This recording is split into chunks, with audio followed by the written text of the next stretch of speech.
Ассалаумағалейкум достар, мен есімім Нұржан Рзабеков, Форекс трейдер. Екінші сапарыма қош келдіңіздер. Бүгін жалпы тәуекелге қойылған ақша және пайдасы туралы сөйлесетін боламыз. Немесе ағылшынша риск реворд деп айтылады. Жалпы әр трейдердің жұмысы қандай да бір тәуекелге ақша салып, одан қандай да бір пайда көру. Мысалы, мында көрсетілген, қазір мен TradingView программасын қолданып отырмын. Мұнда көрсетілген, мысалы, біздің өзіміздің ақшамызды алдық, доллар ретінде көрсетіп қойдым мына жерде, және бір қандай да бір позиция аштық, жоғары болсын, төменге болсын. Одан біз қандай да бір пайда табу, яғни 1-ге 1, немесе 2-ге 1, немесе 3-ге 1, немесе 4-ге 1 демекші. Енді сәйкесінше біз қандай да бір позицияға қойған ақшамызды, яғни тәуекелге қойған ақшамызды жоғалтатын болсақ, онда бізде ешқандай пайда болмайды. Яғни тәуекелге қойылған ақша дұрыс емес позицияда жабылды. Сәйкесінше біз ешқандай пайда көрмейміз. Мысалы, біздің жалпы аккаунтымызда, трейдинг аккаунтымызда $1000 бар делік. Алдыңғы сабақта айтып кеткендей, 0,5-2% рискқа жұмсап отыру керекпіз, яғни тәуекелге қойып отыру керекпіз. Одан асырмаған дұрыс болады. $1000 бар делік аккаунтымызда. Енді біздің 0,5-2%-іміз ол $5 пен $20 тең, яғни тәуекелге қойылып отырған ақша $1000-дан 0,5-2% $5-20. Сәйкесінше $5-дан 1-ге 1 көретін болсақ, $10 табуымыз мүмкін, немесе жетесе $40 табуымыз мүмкін. Немесе $20-ды тәуекелге қойып, одан $10 табу дұрыс емес болады. Жалпы тәуекел пайда ара қатынасында, яғни үлкен соманы қойып, одан аз сома тапқан дұрыс емес болады. Оны ары қарай түсіндіре кетемін. Ал жалпы да көрсетілгендей 0,5-2% ол сіздердің тәуекеліңіз сол аралықта болу керек, одан аспаған дұрыс. Мысалы, жаңа айтқандай $1000 бар дедік аккаунтымызда, трейдинг аккаунтымызда. Енді мына жағдайды қарап кетейік. Неге риск менеджмент өте маңызды екен? Мысалы, бізде бір ұтылыс болды, одан ары қарай екінші ұтылыс, үшінші ұтылыс, төртінші ұтылыс, бесінші ұтылыс, 10 ұтылыс болса да, 2% рискпен де, ең үлкен пайыз рискпен 10 ұтылыстың өзі біздің аккаунтымызда ондай қатты қозғай қоймайды. Яғни біз төмен $200 төмен боламыз, яғни біздің аккаунтымызда әлі $800 болады трейд жасау үшін, позиция ашу үшін. Бірақ та толықтай біз аккаунтымызда ақшадан айырылып қала алмаймыз. Сондықтан риск менеджмент өте маңызды. Көп адам басында жаңадан келіп трейдинг бастап жатырған кезде осындай риск менеджментті сақтамай, яғни 0,5-2% тәуекелге салмай, одан көп ақша жұмсап, өздерінің аккаунттарын толықтай ақшаларынан айырылып қалуы мүмкін. $1000 болсын, $100 болсын, $10 болсын, ота тұрған ешқандай айырмашылығы жоқ. Сондықтан барынша риск менеджментті ұстаған дұрыс болады. Әйтпесе сіздер өздеріңіз аккаунтыңыздағы ақшадан оңайға айырыла аласыздар. Мына жерде қазір біздер мысал деп $1000 аккаунтымызда бар деп алдық. Одан 0,6% рискқа қойып, тәуекелге қойып, 1-де 2% табатын болсақ, яғни 1-ге 1 тауып тұрық.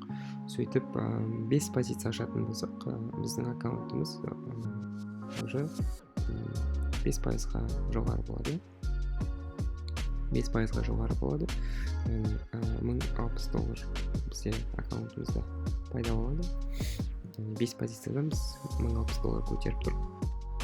Енді ары қарай өзімізге қатты сеніп, мысалы, барлық позициямыз 30 позициясы болғандықтан өзімізге қатты сеніп, мысалы, тәуекел процентін көтеріп жүрміз. Мысалда көрсетілгендей 10%-ға тәуекелге салып, бір позиция ашып жүрген мүмкінсі. Мына жерде 1050 деп неге өзгерткенімді білмеймін. Негізі 1060 болу керек. Жақсы, ол маңызды емес деп ойлаймын. Жалпы түсіндіргім келгені мына жерде 10% рискқа қойып бір трейд ашып жаңағы жасаған бүкіл ақшамызды, мысалы $1060 жасадық, бүкіл ақшамызды жоғалтып, оған қоса $1000 аккаунтымызды оны да жоғалтып, үстіндегі $100 жоғалтамыз. Шамамен бізде $900 ақшамыз қалады, яғни біз ұтысымызды ғана жоғалтпайық, оған қоса $1000 аккаунтымызды төменге түсіріп алдық, яғни минусқа кіріп кеттік. $900 шамамен аккаунтымызда қалды. Енді қазір біз барлығын көтеріп келген кезде, 6%-ға көтеріп келген кезде аккаунтымызды, енді қазір бір-ақ позициямен, егер көп мөлшерде риск пайдаланатын болсаңыздар, аккаунттарыңыз жай ғана бір-ақ позициямен төменге түсіп кете алады. 11%-ға, мысалы, мына мысалда келтірілген. Негізі идеалды түрде жалпы аккаунт, мысалы, $1060 болды, мана $1060 болды, ендігі 0,6% рискқа қоямыз.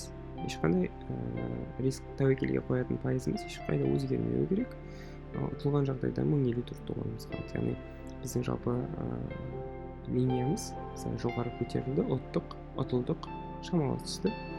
Және теория түрінде біз ары қарай өсе беруіміз керек. Ұзақ мезгілде өсе беруіміз керек, немесе көбірек минусқа кетуіміз мүмкін. Жалпы бірақ мақсатымыз жоғарыға қарай өсу.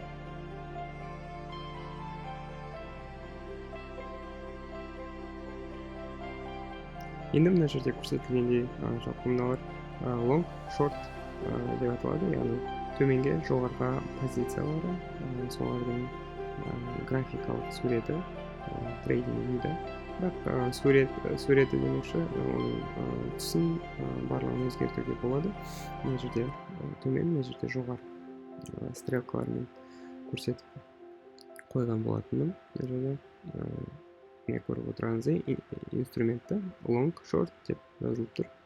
Мысалы, long-тай алайық, яғни жоғарыға позициясы, мына жерде әртүрлі риск-реворд, рационы, ара қатынастығын бәрін көре аласыздар. Мына көріп тұрғаныңыздай риск-реворд ratio дейді, яғни ол ара қатынастығы, тәуекел мен пайданың ара қатынасы. Бірге бір табу. Мына жерде дәл солай.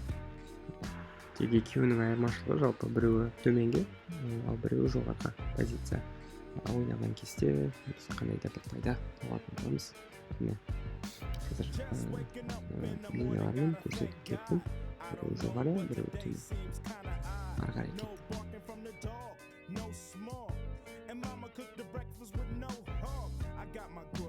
Қазір сіздерге маркеттің мысалы ретінде көрсететін боламын, бірақ ешқандай техникалық анализ ештеңе жасамайтын боламыз. Тек қана жалпы маркет қандай болады, сіздердің басында ештеңе түсінбеуіңіз мүмкін. Мысалы, маркетті жоғары кетіп жатыр, төмен кетіп жатыр, не қайда кетіп жатыр, жалпы ештеңе түсінбеуіңіз мүмкін. Бірақ артынша біздер жалпы техникалық анализ жасап барлығын түсіндіретін боламыз сіздерге.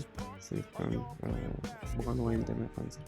Мен сіздерге тек көрсеткім келген жалпы маркеттағы мысалы шорт позициясы, яғни төменге алған позицияны көрсеткім келді. Бұл ешқандай менің трейд жасаған позиция емес, бұл тек мысал ретінде алынған. Мысалы мына жерде $10 тәуекелге салдық дейді. $10 тәуекелге салдық. Одан біз сәйкесінше $33.6 пайда болып тұрды. Неге $33.6? Ол себебі біздің ара қатынасы, мына көріп тұрғандай 3.36, яғни 10-ды 3.36-ға көбейткенде бұл пайда $33.6. Бірақ тәуекелде $10. Мына жерге келген кезде маркет өзі жабылады. Осы жерден біздің пайдамызды 33.6-дан шығарып тастайды да, автоматты түрде бізге пайда береді. Немесе жоғары кететін болса, бізден стоп-лосс дейді, $10 қазір мен көрсетейін сіздерге. Ұтылған жағдайда, мысалы мына жерде төменге кетеді деп алдық маркетті, бірақ маркет жоғарыға кеткен жағдайда бізде мына осы баға мына жерде 1.05.271 бағасынан бізді шығарып жібереді. Барлығы автоматты түрде ол MetaTrader немесе сіздердің брокерларыңызға қоюға болады. Мысалы бізде $1000 бар делік аккаунтымызда, бұл ақша минус $10 болады. Стоп-лосспен бізді осы позициядан шығарып тастайды. Ал егер де маркет төмен кеткен болатын кезде бізде $31.4 болатын еді. Себебі бұл жерде ара қатынасы мына жердегі 3.14 болатын. Сіздерге енді ары қарай түсіндіре кетейін. Енді мына терминдерді түсіндіре кетейін сіздерге. Стоп-лосс, жоғалтуды тоқтату, take profit, ағылшынша сырымда пайдаңызды алу. Яғни баға осы жерлерге келген кезде не жоғалтуды тоқтатасыз, минусқа кетесіз, не пайдаңызды аласыз, плюспен жабады маркетті. Бірақ ара қатынасын түсінуіңіз керек, пайдамен тәуекелдің, рискпен қойып отырған доходыңыздың ара қатынасын түсінгенім жақсы. Мына жерде осындай мысал көрсеткім келді. Жалпы мына жерде маркет делік, мына сызық жоғары төмен кетіп жатырған біздің маркетімізде жаңа көрсеткендей. Ендігі біздің маркетіміз мындай теориялық сандарды алайық. Қазір біздің маркетіміз 1.4 бағасы болып тұр. Қазір біздің маркетіміз 1.4 бағасы 1.4. Енді мен өзімнің брокерімді немесе MetaTrader дейді қоямын, стоп-лосс, яғни жоғалтуды тоқтатамын 1-1 келген кезде баға. 1.8 келген кезде бағаны мен take profit аламын, яғни өзімнің пайдамды аламын. Ал менің мына трейдім ойнау үшін, яғни позициям ашылу үшін баға 1.2-ге келген кезде, яғни buy limit дейді, мен немесе сатып алу лимиті, осы жерге келген кезде маркет менің позициям ашылады автоматты түрде. Мен барлығын өзімнің осы MetaTrader немесе брокерімді автоматты түрде қойып қоямын. Солайша мен басқа да жұмыстарым жасай бере аламын, барлығын автоматты түрде қойып, немесе мені маркет шығарып жіберетін болса, мен өзімнің қандай да бір процентті ақшамды жоғалтатын боламын, немесе жоғары кететін болса, ара қатынасқа байланысты пайдамды көретін боламын. Мына жерде мысалы маркет жоғарыға кетті делік, яғни менің қойған бағама келді 1.2-ден. Мысалы мына жерде маркет төменге қарай кірді ғой. Мен мысалы $10 рисковать етіп тұрмын. Яғни тәуекелге $10 қойып тұрмын. Маркет мына жерге келген кезде, ортасына келген кезде, менің аккаунтым минус 5 болады. Яғни тәуекелге қойған позиция минус 5-те тұрады да, артынша ол көтеріліп бастайды. Яғни мен маркетке кіргендіктен ол уже менің позициям ойнай бастайды. Сосын артынша 1.8-ге келгесін мені пайдамен шығарып жібереді. Енді жалпы айтқандай мен көбіне өзім 1% тәуекелге қоямын. 1% тәуекелге қоя отырып, мен одан 2 немесе жоғары процентте пайда көргенді дұрыс көремін. 1% тәуекелге қойып, одан төмен көретін болсам, ондай маркеттағы мүмкіндіктерді алмауға тырысамын. Барынша 2-ден немесе жоғары процентте пайда көруге тырысамын. Мысалы, 10 позиция аштық, 10 трейд аштық. Одан 4-еуі дұрыс болды, 6-еуі минус болды. Яғни 6 трейдіміз дұрыс емес кетті. Жаңағыдай автоматты түрде жауып тастады. 6-еуін 4-еуін автоматты түрде пайда ретінде жауып тастады. Егер де біздің пайдамыз 2 немесе одан жоғары, яғни 2 деп алсақ, мысалы, дұрыстай жіберейін, 6 минус болу керек. 1% тәуекелге алып тұр, 6-ы дұрыс емес болғандықтан 6 минус болады. Сәйкесінше 6-ны 1-ге көбейткенде 6% минуспен жабылды. Жалпы аккаунтымыз қазір минуста 6%. Бірақ 4 позициямыз ойнаса, егер де 2% пайда дейтін болсақ, 4-ті 2-ге көбейткенде 8%. Жалпы 10%-дан біз 6-дан 10-нан 4-еуін дұрыс болып тұр. 10-нан 4-еу деген 40% дұрыс болып тұр. соның өзінде бізде 2% жалпы аккаунтымыз көтеріліп тұр. Біздің аз дұрыс болғанымызға қарамастан біздің аккаунтымыз көтеріліп тұр. Егерде біздің тәуекеліміз одан 2-ден төмен болатын болса, біздің мысалы -2 болуы мүмкін еді аккаунтымыз. Алтауы дұрыс емес болып, 4-еуі дұрыс болса, 2 минус болады, аккаунтымыз. Сондықтан риск менеджмент пен жалпы тәуекел мен пайданың ара қатынастығы өте маңызды. Енді мына жағдайларды қарап өтейік. Өте сирек жиі деп қойған себебім мына жерде. Егер пайдаңыздың ара қатынасы өте үлкен болатын болса, мындай 3-4 немесе 5-6-7 болатын болса, өте сирек кездеседі ондай мүмкіндіктер маркетте. Ал 2-3, 2,5 деген сияқты мүмкіндіктер маркетте өте жиі кездеседі. Сондықтан әр адамның өзінің стратегиясына байланысты жалпы бэктест дейді, оны ары қарай айта кетемін. Осы сабақта тек түсіндіргім келгені жалпы пайда мен тәуекелдің ара қатынасы сіздерге пайдалы сабақ болды деп есептеймін. Сіздермен болған Нұржан Мырзабеков.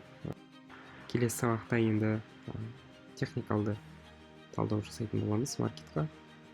Мен өзімнің стратегиям SMC дейді, Smart Money Concept, жалпы ақылды ақша стратегиясы, соны талқылайтын боламыз. Сау болыңыздар, келесі сабақта көріскенше.